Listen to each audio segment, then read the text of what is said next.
Baik, bismillahirrahmanirrahim. Assalamualaikum warahmatullahi wabarakatuh. Alhamdulillahirabbil alamin. Asyhadu an la ilaha illallah, asyhadu anna Muhammadan abduhu wa rasuluh. Allahumma shalli ala Muhammad wa ala alihi wa ashabihi ajmain. Alhamdulillah, rekan-rekan sekalian, kita kembali bertemu di Edward Talk episode ke-23, Masya Allah. Dan Insya Allah pada hari ini kita live juga di Instagramnya pustaka.edwah. Dan teman-teman yang juga tertarik untuk memesan buku-buku berbagai buku Islam, insya Allah Pustaka Edwah bisa memfasilitasi teman-teman, baik yang sudah dipublikasi, dipromosikan di konten-kontennya Pustaka Edwah, atau bahkan teman-teman kalau mau nanya mau pengen buku tentang ini nih, kita insya Allah bantu dan insya Allah kita akan coba cari publishernya dan kita akan pesankan, gitu ya.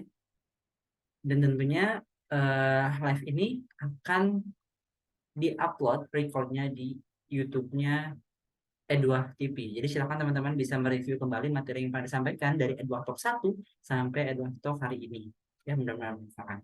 Insya Allah pada hari ini kita akan membahas materi yang berkaitan dengan titik awal kita kemudian bisa memulai dalam menulis. Apa itu? Gagasan kreatif. Bagaimana kita menemukan gagasan kreatif dalam menulis, baik itu fiksi ataupun non-fiksi. Nah, di slide ini saya menunjukkan beberapa tulisan saya yang sifatnya non-fiksi, yang itu sudah yang sifatnya ilmiah juga, gitu ya.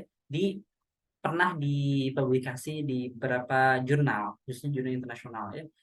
Dan tentunya judul-judul yang sifatnya ilmiah atau non-fiksi itu memiliki kekhasan dalam segi segi logic thinkingnya gitu, dalam segi bagaimana dia itu harus menjadi solusi atas permasalahan yang ada di sekitar, di masyarakat gitu. Tidak kemudian kepikiran sebuah inspirasi lalu bisa dicetuskan sebagai judul gagasan gitu. Berbeda dengan yang sifatnya fiksi, fiksi itu lebih ke intuisi, imajiner.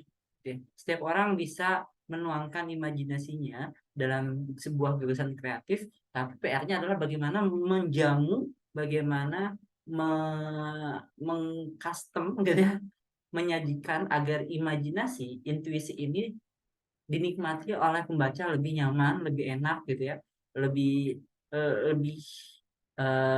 mengalir terhadap diri pembaca, insightful gitu kalau bahasa kita kemarin-kemarin. Nah, PR-nya seperti itu. Perbedaan fiksi dan non-fiksi. Kalau fiksi itu bicara soal logic thinking, non-fiksi itu bicara logic thinking, sedangkan non-fiksi itu bicara soal intuiti, intuisi ya. Nah, masing-masing memiliki kekhasan dan tentunya tetap harus berangkat dari sebuah gagasan kreatif yang harus ditemukan oleh seorang penulis. Teman-teman yang mau lihat beberapa jurnal atau artikel ilmiah yang pernah saya buat bisa dicek aja di Google Scholar, namanya Memtrevi Anggara. Mungkin sudah lama saya nggak update, terakhir 2022 tahun kemarin, alhamdulillah. Dan mudah-mudahan tahun ini bisa kembali lagi publikasi sebelum nanti khususnya ketika saya sudah kuliah S2 ya di IPB. Mohon doanya teman-teman semua.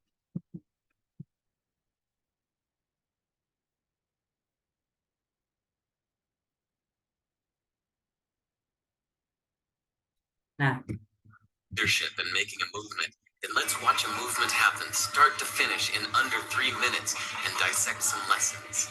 First, of course, a leader needs the guts to stand alone and look ridiculous. But what he's doing is so simple, it's almost instructional. This is key. You must be easy to follow. Now here comes the first follower with a crucial role. He publicly shows everyone else how to follow. Notice how the leader embraces him as an equal. So it's not about the leader anymore. It's about them, plural. Notice how he's calling to his friends to join in. So it takes guts to be a first follower. You stand out, you brave ridicule yourself. Being a first follower is an underappreciated form of leadership. The first follower transforms a lone nut into a leader. If the leader is the flint, the first follower is the spark that really makes the fire.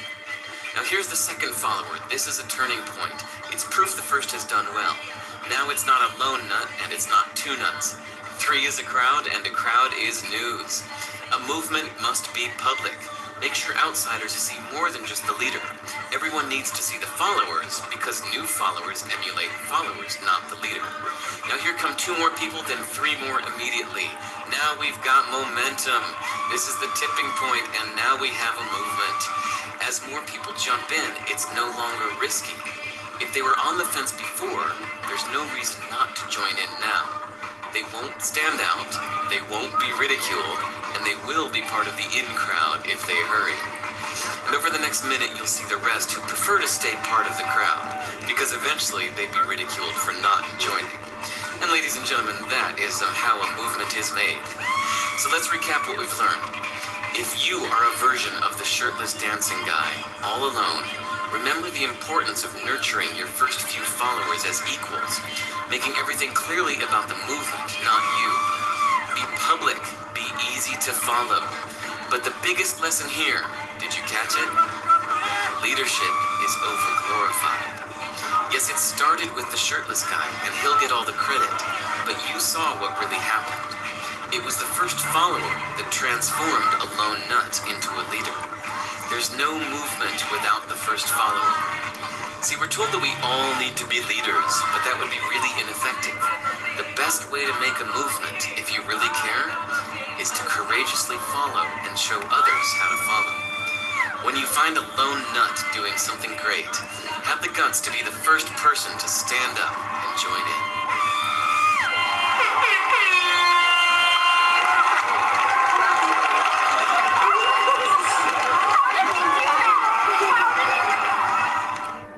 Right. Mungkin apa sih hubungannya gagasan kreatif dengan video tadi?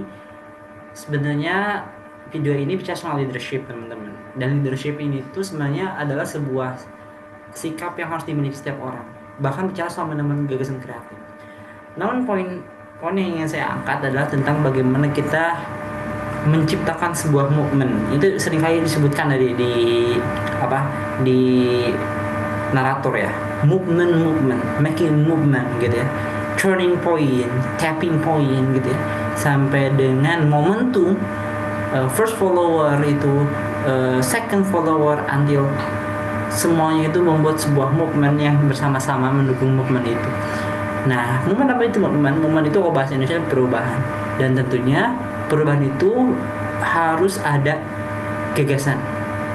Pernah gak berpikir di awal bahwasanya ide untuk joget ketika musik hadir di tengah-tengah keramaian orang itu merupakan ide yang gila gitu ya, ide yang gak bakal ada orang-orang memperhatikan gitu.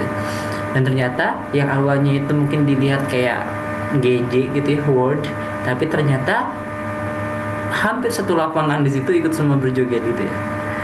Artinya apa, teman-teman semua? Bicara soal menemukan gagasan kreatif itu bicara soal keberanian, bicara soal melihat momentum bicara tentang gagasan kreatif adalah masalah dan juga solusi, masalah dan juga potensi. Ketika seorang yang memiliki ide, dia harus tentu berangkat dari masalah. Ide itu berangkat dari masalah agar kemudian menjadi solusi atas permasalahan tadi, ataupun melihat dari segi potensi. Ketika seorang melihat ini ada potensi, dia akan menemukan ide gitu, agar kemudian komunitas yang memiliki potensi itu bisa lebih optimal gitu ya, menggapai sebuah hal dengan adanya ide yang dimiliki oleh seorang yang menggagaskan ide ini. Artinya apa? Seorang yang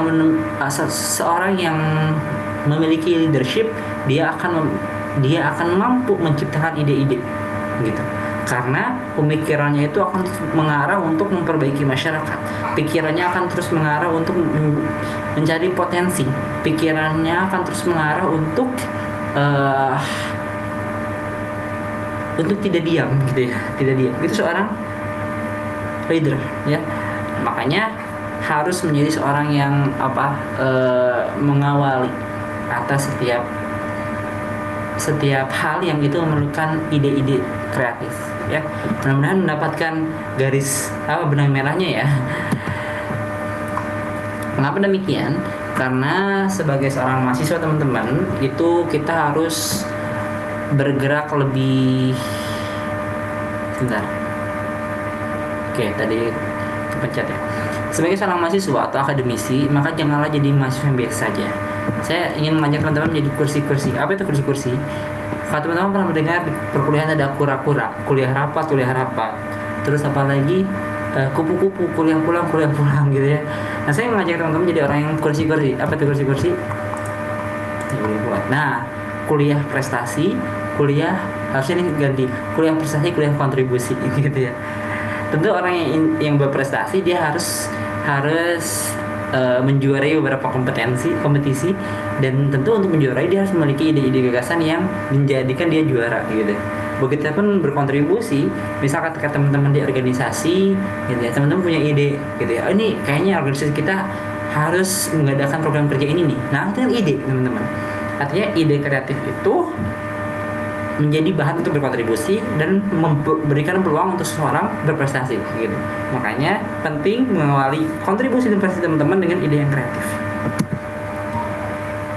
Nah, tentu dalam membuat ide itu memerlukan proses yang panjang. Tidak semena-mena kemudian saya punya ide ini. Tentu agar ide itu lebih powerful, dia harus melewati perencanaan, planning, designing, dibuat layoutnya, kerangkanya gitu ya, penjelasan lengkapnya, konsepnya gitu, develop, dikembangkan. Nah, ide itu agar lebih powerful lagi harus ada testing dulu gitu ya, testing. Misal nggak harus sebenarnya testing itu, tapi akan lebih powerful dan ketika disampaikan, digagaskan itu lebih lebih meyakinkan gitu. Testing ini bisa based on data ya. Develop itu tadi mengambil data. Testing itu based on mungkin simulation ketika teman-teman masih idenya itu berkaitan dengan hal-hal teknis dan bisa disimulasikan, coba dulu gitu ya, baru kemudian nanti rilis disampaikan. Nah, ide ini juga teman-teman bisa kadang-kadang kita menemukan ketika memiliki ide nih, ternyata ketika coba develop gitu ya, dikembangkan kayak data-data, ternyata udah ada yang sama nih, ada yang mirip nih. Jangan risau, jangan gundah, jangan khawatir. Pada faktanya orang-orang di sebelum kita itu memang orang-orang kreatif semua gitu ya. Di seluruh dunia itu orang-orang kreatifnya banyak banget. Maka akan wajar ketika kita punya ide, ternyata ketika di search di Google misal, oh ternyata udah ada nih ide yang seperti ini toh, kirain baru aku gitu yang menemukan ide ini gitu ya, gagasan ini, solusi ini. Ternyata banyak orang yang pernah berpikiran yang sama. Lalu bagaimana? Nah, cari kemudian hal yang membedakan, atau bahasa bahasa Indonesia itu novelty-nya, kebaruannya gitu. Dan artikel ilmiah atau apapun yang menjadikan oh ternyata itu ada yang sama, maka jadikan itu sebagai basic reference. Basic reference apa itu? eh, Referensi utama kita, agar ketika kita mengembangkan, develop ide ini, kita sudah semakin yakin, oh ternyata udah ada nih hal yang mirip, tapi saya punya novelty-nya, kebaruan daripada ide ini. Tapi secara konsep, secara alur ilmiah gitu ya, secara alur berpikir itu kita bisa menjadikan referensi itu sebagai basic, sebagai referensi utama. Ya. Nah, dalam mencari ide teman-teman semua, pertama ketika kalau tujuannya untuk ikut lomba, untuk dipublikasikan dan lain-lain ya, ide disesuaikan dengan tema dan subtema yang diatur oleh penyelenggara gitu. Itu kalau itu penyelenggara. Atau mungkin teman-teman pengen nih lagi pengen bikin buku tentang misal tentang Al-Quran gitu ya, maka tentu idenya pun harus berkaitan dengan Al-Quran. Makanya tetap tema besar ini mencakup, memayungi apa yang menjadi ide. Lalu mencari ide itu bagaimana? Nah, bisa dari memecahkan masalah besar di Indonesia atau dunia gitu ya. Ada masalah nih. Kalau di dunia itu ada SDGs istilahnya, itu Revolusi Industri 4.0. Itu bisa menjadi sumber gitu ya. Kalau bicara masalah pasti ada masalahnya. Maka coba kita cari kira-kira apa nih ide yang bisa kita kontribusikan. Kemudian memecahkan masalah kecil namun penting dan terabaikan. Di sedotan plastik nih, problem nih kecil, tapi ternyata kalau diabaikan tuh menjadi besar dan bahkan penting banget gitu. Atau bicara soal apa ya, lato-lato lagi rame nih, ternyata kalau digali nih ada masalahnya nih, kira-kira apa yang bisa kita idekan kemudian membuat fenomena lato-lato ini lebih lebih aman, lebih lebih apa ya, lebih powerful, mendidik dan lain-lain gitu ya. Itu bisa berangkat dari hal seperti itu. Kemudian tujuannya untuk memastikan kebudayaan Indonesia berbasis teknologi kekinian sesuai dengan bidang dari tim khususnya ketua nih. Ya, ide juga berangkat dari hasil diskusi gitu ya. Kalau itu adalah sifatnya ketua, sifatnya tim, maka ketua ini yang berpengaruh. Makanya tadi di awal saya sampaikan video soal leadership ya.